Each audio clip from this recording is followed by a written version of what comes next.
Hello, welcome to another Eagle 6 testing video.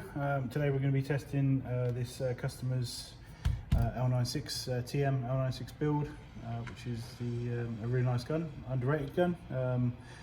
Doesn't get a look in as much as the VSR, but it's quite unique in that obviously it's TM, so nice build quality, but also that they have their mags in the actual real position and as the real shape. A lot of the replicas just use a VSR mag or a VSR style mag in the front here. The benefit of this TM one is they've gone to the effort to actually put it into the correct location and, like I say, have it as an actual removable and usable mag. It does have a downside in that it does have quite a long feed tube for the actual BBs. You do have to sort of be a bit more laboured in operation, just to make sure that you do give it the actual time to get all the way down to the actual hop unit. So those of you guys that rapid fire, if you know what I mean, on the sniper rifles, yeah, they're probably not the best gun for yourself, but those of us sort of are doing more sort of a laboured sniper role, then yeah, it's obviously fantastic for that. So but yeah, obviously we've got all the PDI parts in here. So we've got quite hard to source PDI upper receiver here. Unfortunately, I don't think they make that anymore, so we're going to have to be taking that off our builds. And the PDI charge handle here, the iron cocking handle, quite a nice different shape than the standard one. But again, it doesn't seem to be available anymore, so we're going to remove sort of those two off there. We'll probably keep the this PDI outer bull barrel. It's got a really nice finish to it and slightly shorter than the original. Looks quite nice, and then we've got the sort of bull cap at the end there. Overall, quite a nice look to that.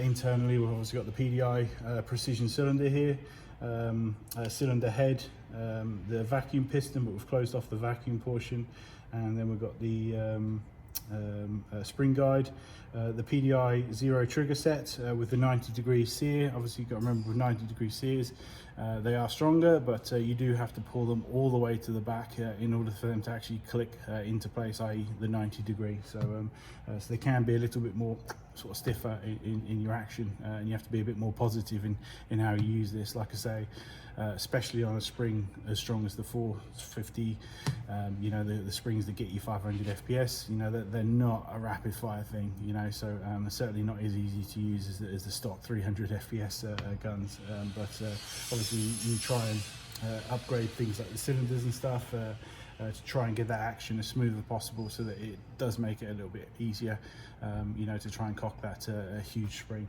that's in these. We've gone with our hop as well, and I must admit, accuracy testing on this was laser straight. So we tested this on a completely dry, no wind day, and yeah, it was just no movement left or right. It was just laser straight. Where I pointed this, it went, and it just kept going in a straight line, and we were just very happy with that. And then obviously this is on the most minimal setting on 4.3s, so if you want to, you can go up ammo type.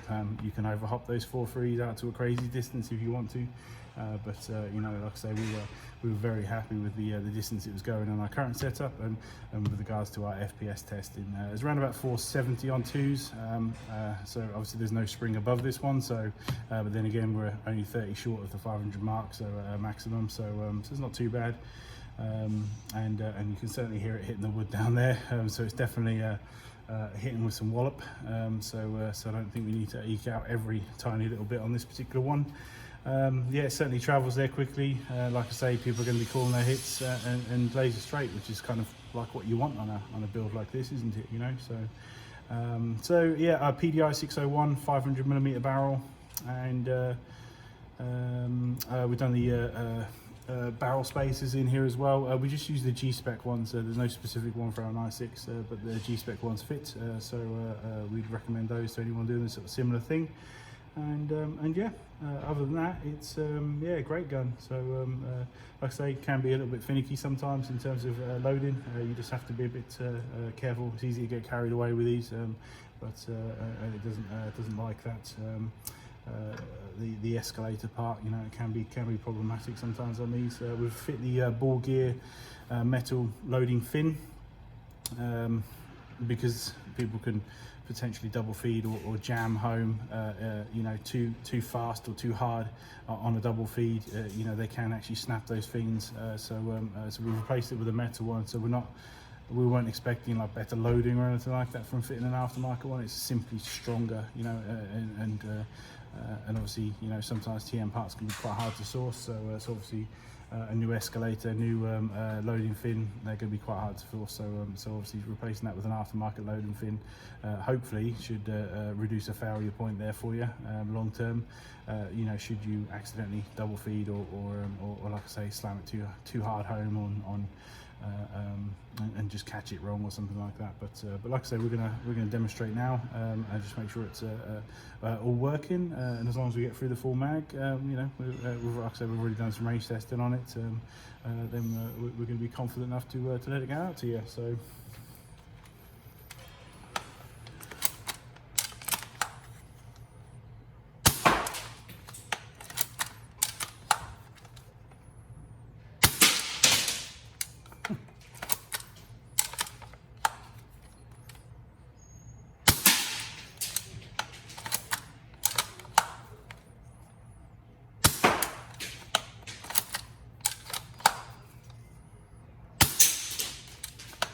What I do with this is obviously quite hard back in order to cock the 90-degree sear, and then as I start to go forward, it actually starts to then take the BB out of the actual magazine and start to roll it down into the home position. The problem is because of the just this PDI setup, you can't get away with just gently pushing this into the home position. You do have to be a little bit forceful in that last bit just to get this lever down here, if you know what I mean, correctly.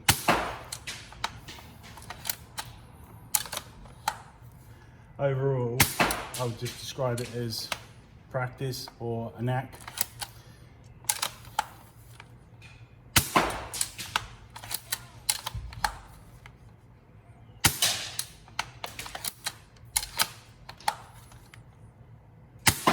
Like I say, this is a super strong spring in here, so you know, getting close to that 500 FPS mark, so it's not a small spring.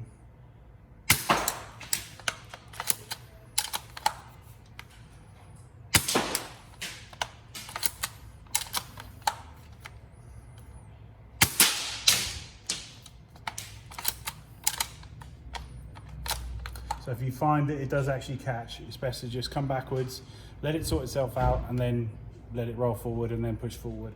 Don't keep jamming it home, if you know, and that's when you can get problems, even like on a stock build VSR, of like I say, physically breaking the plates or thing.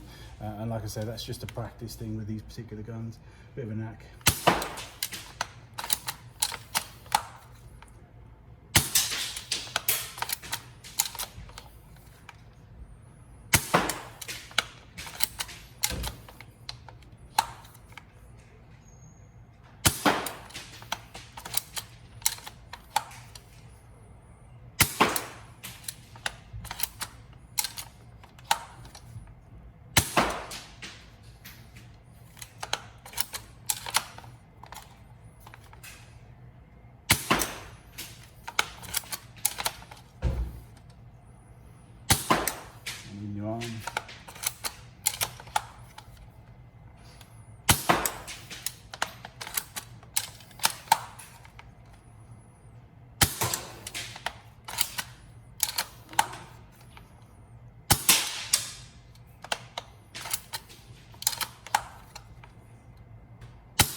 There we go. Only one thing we did notice, it definitely started getting easier the more we used the PDI parts. Obviously they're done to a high precision and they're fantastic build quality, but definitely seemed to sort of wear itself in a little bit, you know, the more we were testing with it. Yeah, we did find that we had to install the lever into the home position. Then we fit the actual sear and L96, you know, the zero trigger.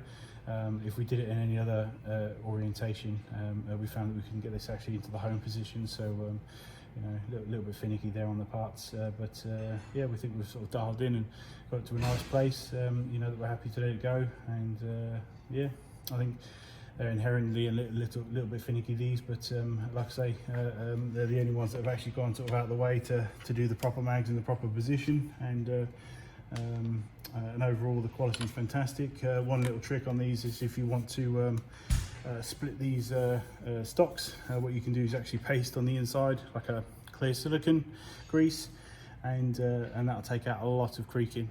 So we've gone through and applied a lot of silicone oil onto the inside of this, and yeah, we found that basically it's just taking out a lot of that sort of natural creak from just squeezing it. Not that people spend too much time squeezing their guns, but we found that it just made it overall a nicer feeling replica just from doing that, and that applies to any gun that you feel like is got a bit of a creak to it, because there's a certain amount of plastic in any airsoft gun that you use, and it's just a nice little trick to get rid of a lot of those. But yeah, hopefully you enjoy it, and we look forward to getting some feedback on this one, and hopefully it's fantastic for you. Thank you very much.